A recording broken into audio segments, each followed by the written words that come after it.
Hi everybody, thank you very much, Masha. So my name is Zhuravskaya and I'm talking about being humbled. So I'm really humbled now here for several reasons. First, it's a fantastic conference. Thank you very much for including me in the program. And second, it actually is a quite seasoned paper which some of you have seen. And I would like to start with explaining why I'm talking to you about it now here. Well, I hope to convince you at the end that it's important, but why is it sort of around for quite a while is that about 2 years ago when we submitted it, we got the following feedback. All of this is nice and everything, but hey, there's a lot more data out there which you should probably use. So we embarked on yet another big data collection exercise, and we're now coming up with the outcome. And now I think of sort of the previous draft, which some of you have seen as sort of a pre-analysis plan, and the so which now we're gonna be able to test whether that was right thinking, actually. And I would say the way I think about it, what we know now is a lot sharper and somewhat more interesting, I hope. So, and with new incarnations of old papers, we decided, okay, we're going to change everything, and there you go. We changed title, for example. Sorry for the difference with the program. So I'm going to present to you new paper, Conflict Reporting in the Digital Age, and it's joint work with Safiat and Etienne Madinier. And essentially, the main motivation is very simple, which is probably hardly important for this audience, which would be that the general public, we think, needs to know about the ongoing conflicts. And that would be the case even when these conflicts are taking place somewhere far away in a foreign country. And usually when we think about how we learn about this, the traditional media plays a very large role in shaping public opinion and understanding these wars.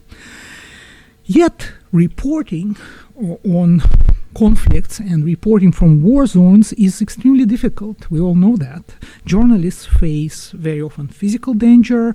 They have a lot of restrictions in access because the military don't want the journalists there and observing what's happening. And as a result, it has been the case quite a lot that what we see in traditional media has been filtered through the official narratives of sides of the conflict, be that military or governments. And what I would like to argue here is that the digital age, let's say, the Web 2.0, has been changing that dramatically. And in order to illustrate this, I would like to use the words of Clarissa Ward, whom I'm sure many of you know. She is the chief international correspondent of CNN. And she's been to all, essentially, modern conflicts and reported on them. And in particular, what I'm interested in is what she said just 1 week into the full-scale invasion of Russia into Ukraine. She was reporting, of course, from Kiev. The Russian troops were advancing. They were really thinking that they're going to be in the capital very soon. And she was talking. I'm going to read you the quote in a second, while CNN was just airing the footage directly unabridged from the Ukrainian Twitter accounts. And Clarissa was saying, we are getting all this information on social media. We have a support team who are geolocating this material, trying to put it in its appropriate context, which essentially means trying to fact check it, and which helps us to get a better sense of what actually is going on. And then she goes on saying it is a relatively new thing in journalism that really evolved over the last few years, but it has become a crucially important part of doing this job.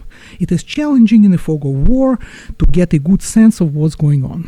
And indeed, when we think about how we learn now through traditional media about the wars, it seems like it's undeniable sort of casual observation that most conflicts now have become socially mediated. And if we think about when that phenomenon has started, probably Syrian civil war was the first one when we really saw the images from Aleppo. And these images were taken by the iPhones of people who live there. So essentially what it seems to be happening is that traditional journalists and therefore consumers of news in the West experience the conflicts through the lenses of smartphones of people who are there, be that actors directly involved or witnesses or people, civilians who are caught in it. And generally that's related to a more sort of more global phenomenon, not necessarily related to conflict directly, which is the rise of citizen journalism as an institution. So particularly that's important for open source investigators, but also for traditional media. We see that a lot of people have noticed that posting content online turns essentially any witness potentially into a citizen journalist. And when the people who are supposed to tell everybody else, the traditional journalists, do not witness this kind of events, then they themselves see these events through this reporting by citizen journalism. And that, in fact, could change the understanding of these events, could change the perspective, and we would like to hypothesize that it may actually bring the perspectives of ordinary people which are caught in the events to the eventual sort of media coverage. And this, I would argue, could be particularly important for conflict reporting. And there is no systematic evidence in support of this conjecture, and that's where we come in with this paper. In particular, we're going to ask the question how information available online affects, and which originates in the conflict zone, affects the TV reporting of conflicts. In particular, we're going to investigate how the US TV coverage of the Israeli-Palestinian conflict is affected by whatever users post online from that conflict zone. And right away, I should say that we do have an identification strategy. I'm going to talk to you about it at great length, or not so great, but still. So just to foreshadow it, we're going to exploit the exogenous possibility to access internet of common folk in the conflict zone, which is due to the internet outages. And just so that I do get some messages across, let me summarize, even though that's risks of spoiling it completely. Yet, I would like you to know where I'm going with this. So what we're going to find is that when ordinary users can post online from the conflict zone, that does the following things. First, it increases TV coverage of the conflict in the US, which potentially is not particularly surprising, but I still think that's important. What is more interesting, and that's our main focus essentially, is that it also alters how conflict is reported. So people really learn, the consumers of this news learn something else about this conflict. In particular, we're going to see that the slant of coverage, meaning pro-Israeli versus pro-Palestinian, changes, and it changes towards the size which has larger casualties. And it shifts the focus towards the portraying civilian suffering and away from diplomacy, politics, everything else, which is related to sort of gatekeepers of information in the conflict. And ultimately, and that's particularly new part of this whole exercise, which I'm sure none of you have seen yet because we just generated it, is that ultimately we show that it generates greater interest amongst the consumers of the news. So it actually is essentially, we think, welfare improving. So let's dive into the context. We focus on US TV for several reasons. One is data availability, but other is just because it actually remains a very important source of news for the US public, even today. A third, according to Pew, of US voters say that they primarily get news from TV, and about 2/3 say sometimes they do that. And we focus on Israeli-Palestinian conflict because it's an important conflict for US TV viewers. And it's also one of these conflicts where we actually know a lot of things of what's going on the ground, and that's useful for the analysis. On top of that, and that's of course important for the story, the US TV actually uses social media from the conflict zone of that particular conflict, not only of Ukraine, in their coverage. And in particular, here on the slide, what you see is the screenshots from CNN, but I could produce those from Fox or pretty much any other big US media, and actually UK media as well, which portrays the 16-year-old girl, well, she was 16-year-old during the time when these shots were made. That was in the summer of 2014, during the height of the Gaza war. And that's when this girl, who just lived in Gaza City, started to tweet in English just about what she sees. She posted videos which she filmed from her balcony, and it turns out that she became essentially an international celebrity in days. Every media, as I already mentioned, reported on her, and they essentially used whatever she posted on Twitter, essentially without any changes in Newswire, as you can see here. And the interesting thing about that case is that if we think about why that is, probably we would guess that one of the reasons why the international media was so interested in her is that gives us a voice of somebody who otherwise wouldn't be heard. Because if we think about who would be the most powerless person in that content, certainly a teenage girl from Gaza City would be a good candidate to answer that question. And the important thing is that this is not just one miraculous case. This is emblematic of what we could, the cases which we would see in other conflicts as well.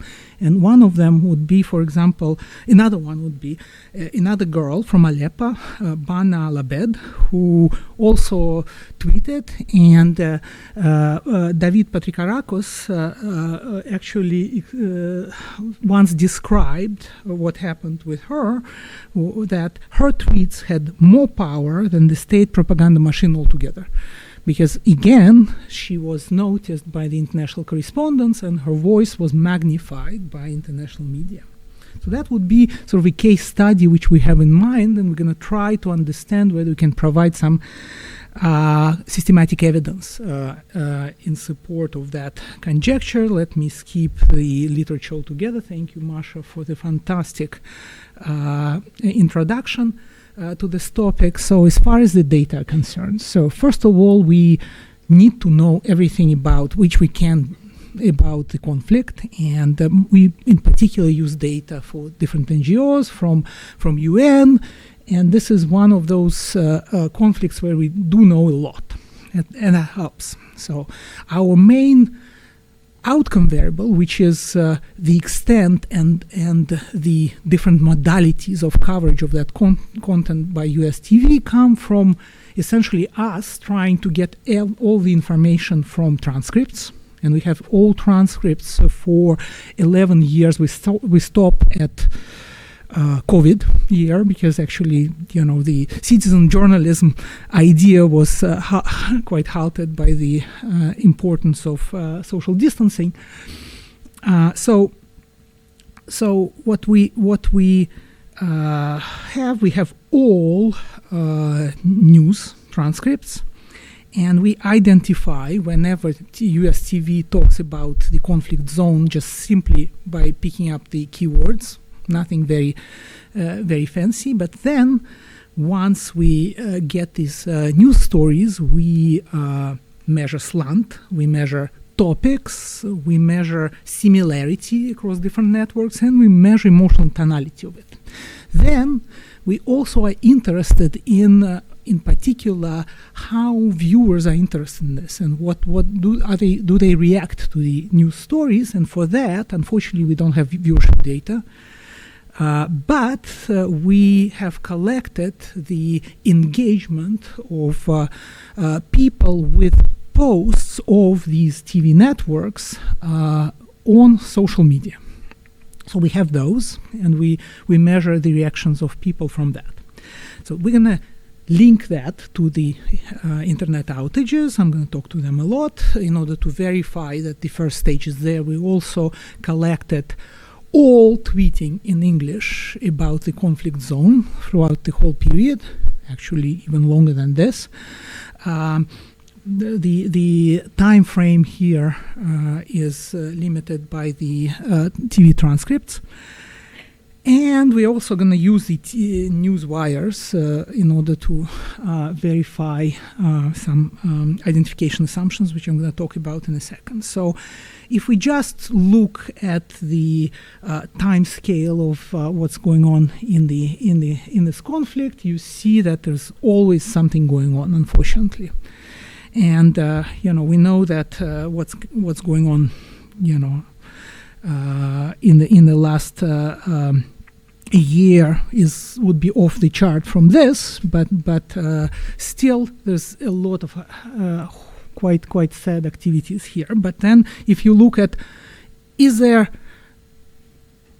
sort of any image of that real activities in online? And the answer is yes. So you can just look at how much people tweet about the conflict that basically follows exactly the same pattern. And then we also could note that TV in the US covers that conflict, and that also depends on what's going on. So there's more coverage when there is something important in terms of casualties. We also could note that there are US TV, although they are interested in this topic, is much less interested, let's say, Al Jazeera, but still there's also some variation there.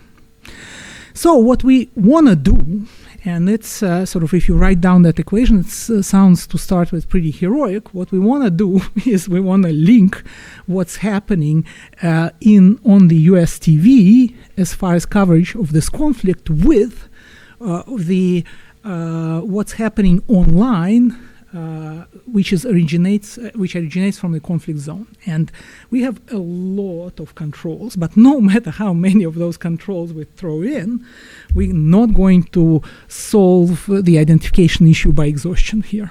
There's just no way to do this because all potential sources of indigeneity are there and they're clear, and I'm not going to even go into them because they're multifaceted. So we're going to need to find exogenous source of variation, and we are in particular going to go into trying to understand whether there are internet outages which we can use as a source of that exogenous variation.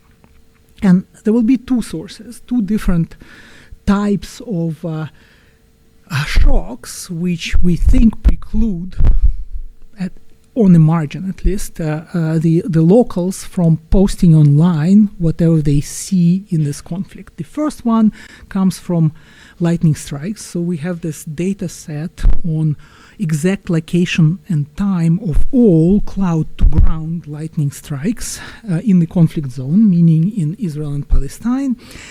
And the engineers actually have documented quite well that even when the infrastructure is super good, still, there is some connectivity disruptions when you have thunderstorms. And it's true in the US, and it's definitely true in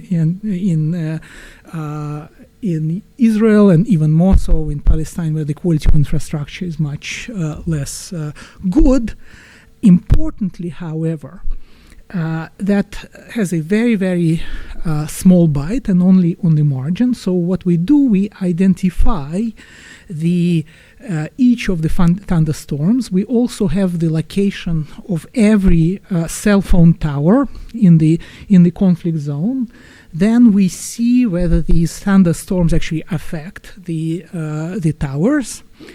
And in order to actually then get our first stage, we need to also control for other weather conditions. And that has been actually quite well identified by the engineers, that you need to control for things like rain and wind to see how much effect these thunderstorms are. So because it's very often spatially very correlated, and the area of conflict is physically pretty small, we only essentially can get the overtime variation here.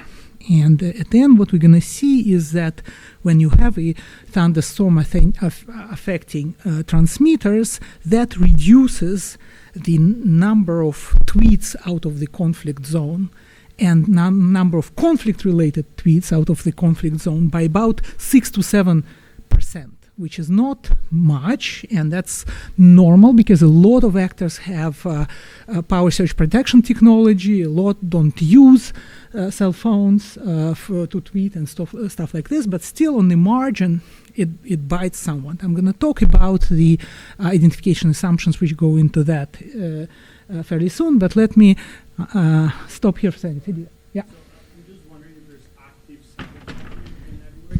I'm going to come to that. Yeah, okay. So I'm going to come to that. Yeah, very good question. So before getting to this, let me tell you what the second source is. And you might be worried about, so the question was, sorry, because there was no microphone, about is there active sabotaging of the signal? It's a very good question, and you're going to be worried about it even more when I'm going to tell you about the second source of the our potential exogenous variation in tweeting and posting videos out of the conflict zone, which actually we would call as essentially technical failures. What are these? We borrow from computer science. So computer scientists have noticed that there's always traffic between any geographic area and the rest of the World Wide Web. And these geographic areas in the computer science jargon are called autonomous systems. And the reason for this is that there's a lot of gazillion essentially many, I would say, IP addresses which are automatic, which run on power generators. They don't, they are not related to power outages, and this is true everywhere now globally on the planet. When there's a sudden decrease in traffic, that means that there's a power outage or somebody pulled the plug. So first, let me just summarize the variation. So these kind of collapses we can measure for every provider, and it turns out they're very, very correlated. So again, we only have the overtime variation here. So that happens about 5% of the time. And they also don't bite fully in terms of the first stage. So if we link the amount of tweeting out of the conflict zone to this absence of traffic, we see that the tweeting decreases by 18 to 23%. So why would that be the case if we see that traffic stops completely? Well, because actually there are many other ways in which you could connect to internet, for example, through satellite, and all the actors who rely on internet for example, for their work, usually use much more reliable sources than what we're measuring here. So, of course, both of these potential sources of variation, even though they correlate with what we hope they correlate with, may have enormous amount of problems in terms of actually satisfying the identifying assumptions which we need. So let me just explicitly try to think about what these identifying assumptions are. The first one would be that so we pool both the incidence of these thunderstorms and the absence of traffic together, and that's what we call instrument. But the instrument and its both components should not be related to anything related to newsworthiness of the attacks, for example. That's first important identifying assumption. Why could it potentially be violated? For two reasons. One is that actually the intensity of the attack may be related, for example, to thunderstorms. And, more importantly, as Felipe said, then, the traffic could actually be stopped or affected by the actors. Well, there are two parts to that, to these worries. The first one is, as far as observables go, that's testable. And we have collected a lot of variables and basically try to understand whether these sources of variation actually correlate with any of them. And what we see is that they're completely uncorrelated with fatalities, injuries, demographics of these fatalities and injuries. It is not related to incidence or scale of protests in Gaza or West Bank. They're not related to the power outages. They're not related to house demolitions, and basically whatever else the referees have come up with as the potential things which we need to correlate it with. We get it, and we find essentially very little. Now, does that prove anything? Of course, no, because there is also unobservables. And in particular, we need to understand whether any of the actors could actually meddle with the infrastructure. And it turns out, when you think about it, very, very even tiny bit, you understand that Israel, of course, has a power of pulling the plug completely. Do they do that? Well, that's one question. And second question, what would it do to our estimates? So let me start with the second question, the answer to the second question. Actually, if they did do that, that would bias our estimates against finding the effect in the second stage. So potentially it's not such a big problem for identification, although it would affect magnitudes. But what is important is that there is a lot of media scholars and political scientists and conflict scholars who've been monitoring Israel, and a lot of people would be saying, okay, for example, when Gaza was started in 2014, everybody said, okay, now they're going to definitely shut down internet in Gaza. That didn't happen, and we see that actually in the balance tests in the previous slide. What's important is that we know that we must know that these people who said, okay, we don't observe any of this happening at all, we know that they're credible, because we also know that the situation completely changed on October 7, 2023, and that's when everybody reported we have credible evidence when Israel pulls the plug that this happens. And that hasn't been happening before at all. So we think that it's sufficiently good evidence that we could use this source of variation. There's another important identifying assumption before I get to the results, and hopefully that comes soon, which is that what we really need to run that regression is to believe that the technology of production of traditional news by traditional journalists is not relying on the local internet. Because if it did, that would be sort of really not interesting finding, right? And how can we possibly think about it? Well, first of all, we know for sure from all sorts of different sources that in the conflict zones, international correspondents always rely on satellite connections for two reasons. One is security, which is very important.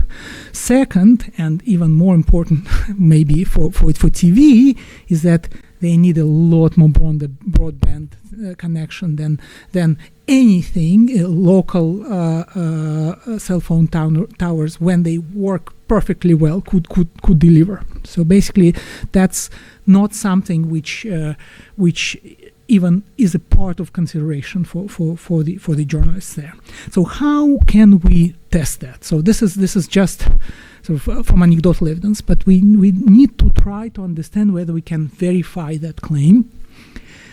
And there, what we do, we actually rely on the idea which was given to us when we interviewed war correspondent, who said that, hey, there are two types of journalists out there who are covering conflicts: those who work for the news agencies and those who work for the news companies. And they have very different incentives. Those who work for news agencies really want, their objective function is to report on facts about what's going on in the conflict. And at the same time, the media journalists actually have very different objective functions. Their editors are telling them, give me a story about what's going on. Everybody's bored about the statistics. We need the actual stories of people whom our viewers can relate to. And we think, okay, if that's the case, now we actually have a way to get at testing, this exclusion restriction. Particularly, we collect the news wires about the conflict, and we show that the news wires are not related to the internet outage. And I'm gonna, as you already guessed, I'm gonna show you that the news actually are related, right? All right, so as far as the first stage is concerned, it's not super strong, but it's not damning either. So it's true, it's there both for pretty much all days, and only when we focus on times when there are actually stories about the conflict on US TV. And here is just a summary of raw data. We summarize here on the left the first stage, or the illustration of the first stage, let's say. So this is the log of the number of conflict tweets which are coming from the conflict zone, which is affected, as you say, by the presence of the internet outage in the conflict zone.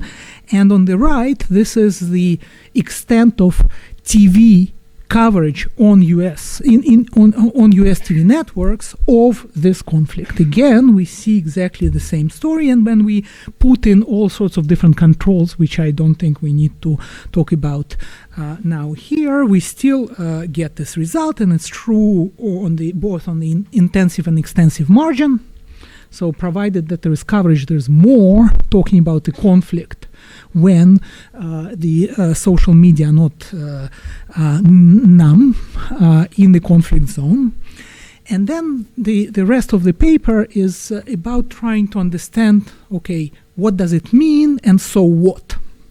And the first so what question is, okay, who benefits from this? How is the slant different? Because in the conflict you really have two opposing parties. So whose story is heard more? And in order to do that, we coded every story, and generally we wanted to code it from very pro-Israeli to very pro-Palestinian, but it turns out, given that this is US TV, sort of the both human annotators and the machine would say that most of it is just mildly pro-Israeli versus mildly pro-Palestinian, and overall, on average, there's more pro-Palestinian slant if you're interested in this, and that's on top there.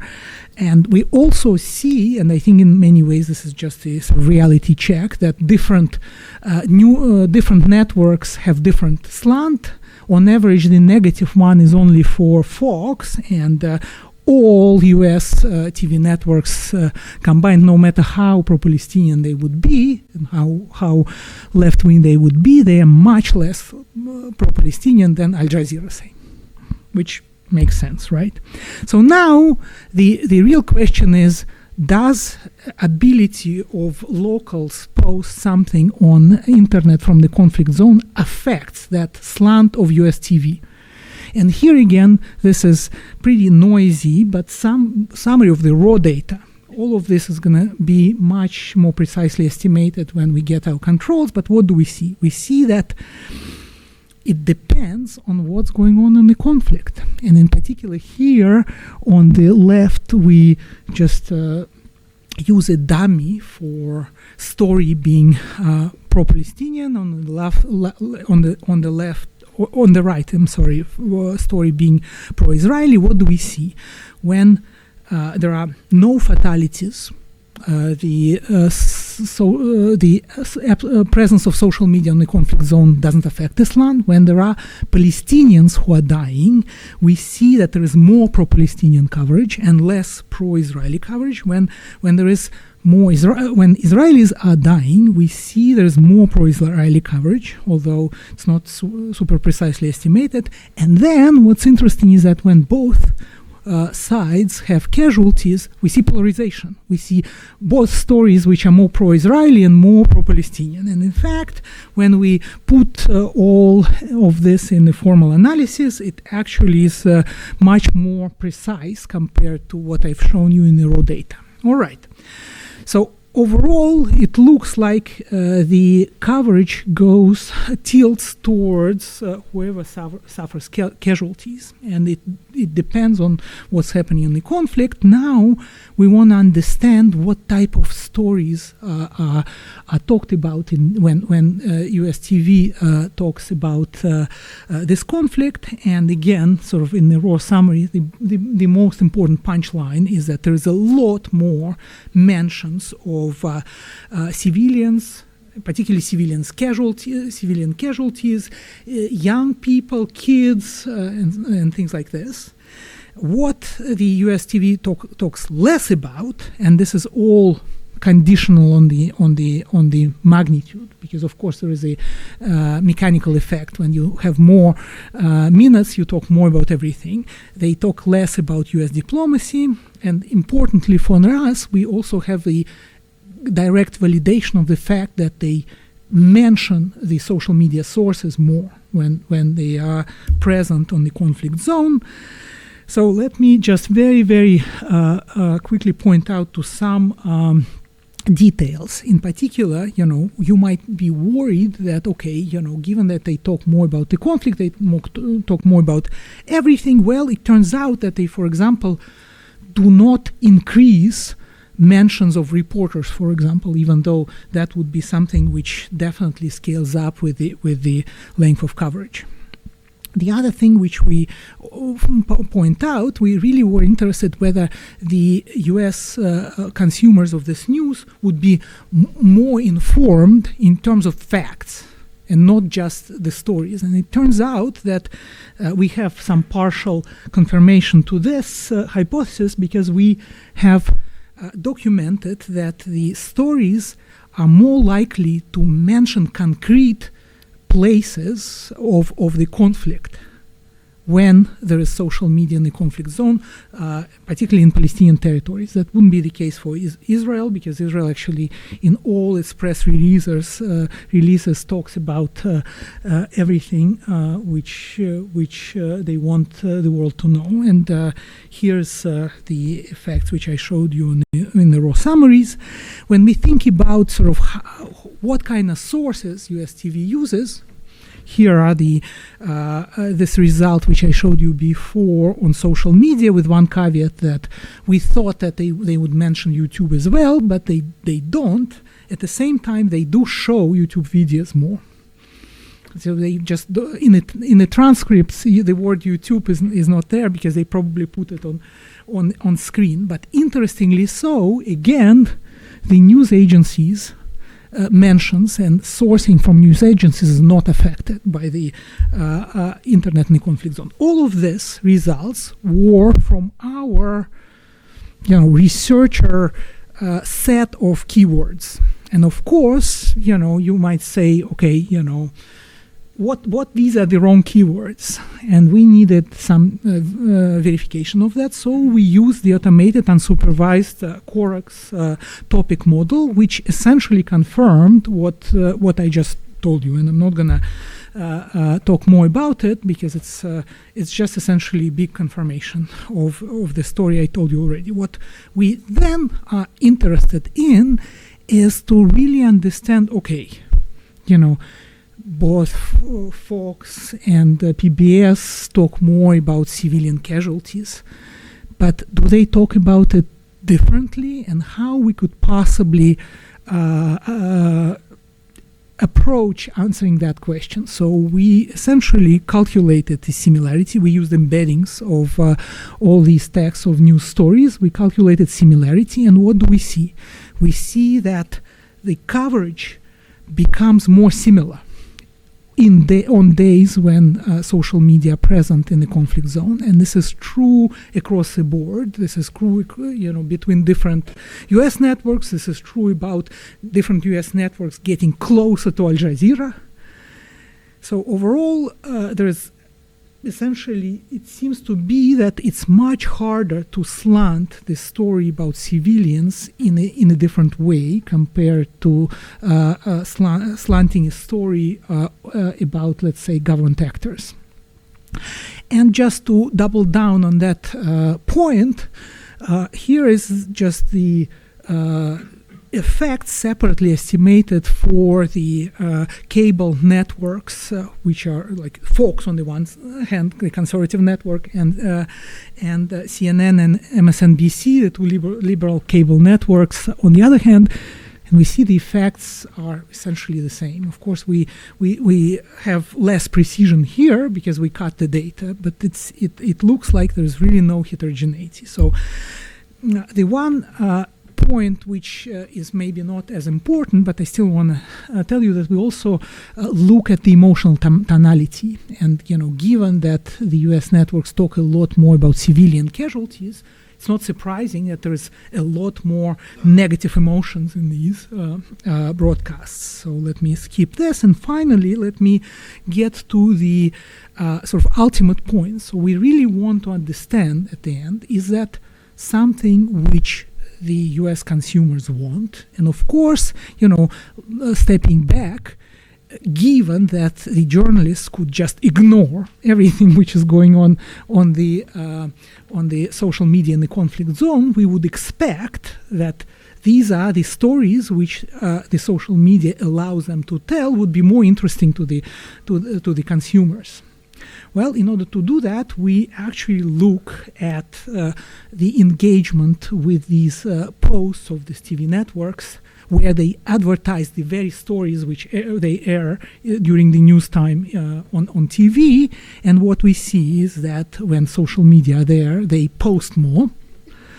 And what's more important for us, that actually generates a lot more engagement and including likes, shares, and comments, which for us means that it actually is what the viewers want to see. So overall, to me, this whole exercise means that essentially social media does two things to the war reporting. One is that it empowers journalists to tell the news in a way which is important for consumers of it. And second, it also empowers the least powerful actors in the conflict zone to have their voice heard. And let me stop here.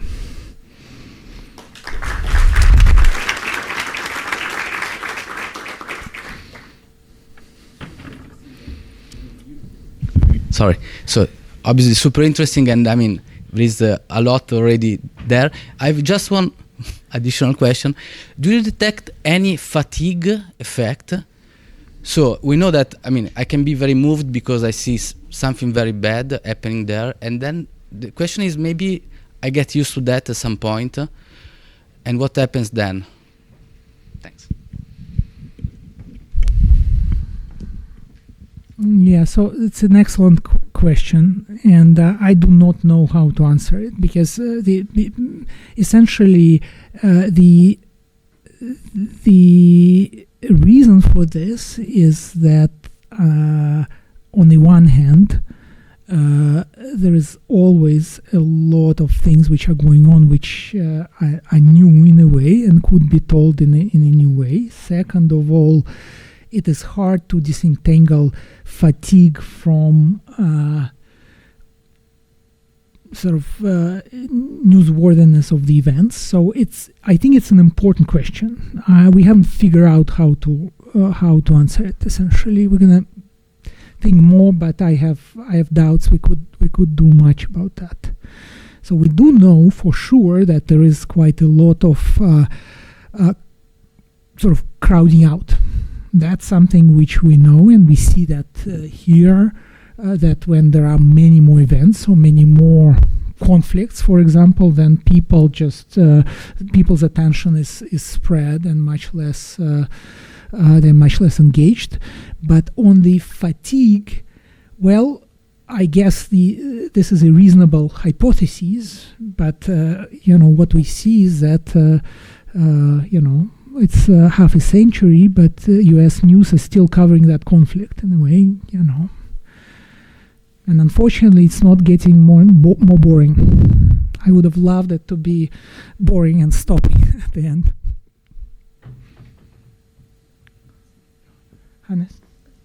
So yeah, fascinating. I a very quick question. Have you looked into? I know that almost becomes like constructivist, but like, have you looked into like difference in like measured fatalities by ACLED and other providers? So you have one data source, maybe others are a bit further away and they rely more on kind of outside news, and maybe they rely more in their data generation on media actually to point them towards, like, I know that UCDP and ACLED both use news media reports to kind of say we need to code this event, right?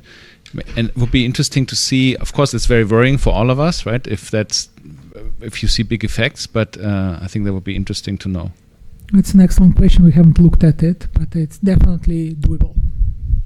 We could, I would guess that GDELT would be very, very sensitive to this, for example. Yeah. I think it's me. Yeah. Yeah. So I was wondering, because there you say that viewers are more interested and engaged. But to what extent relying on this source of information is displacing more thoughtful analysis, or is processing the information better for the viewers through the channels? So are TV channels now relying on tweets rather than on specialists in the conflict, for example? And to what extent that is changing the quality of the information that people get? So that's another excellent question. I don't think we can get to that directly. But what seems to be important is that the quality of information, which we understand as researchers, like numbers and exact facts, it's something which actually is bad news, meaning badly done news, because people just lose attention. For them, it's not something which you want people to know. So the number of casualties is just statistics. The story of people who are suffering, that's what makes people aware of the conflict. And I truly believe that sometimes the experts are sort of less important in trying to portray to the general public that they should be worried about the conflict and, for example, should get support for the military aid, for example, or even more so humanitarian aid to be channeled to this conflict. So it's a good question for sure, and there's no way for me to get at it directly. We do know that, people just ignore those pieces of news less. And that's already, to me, a very important indication. Thanks. But it doesn't mean that the experts are cancelled, Still there. Yeah. Thank you.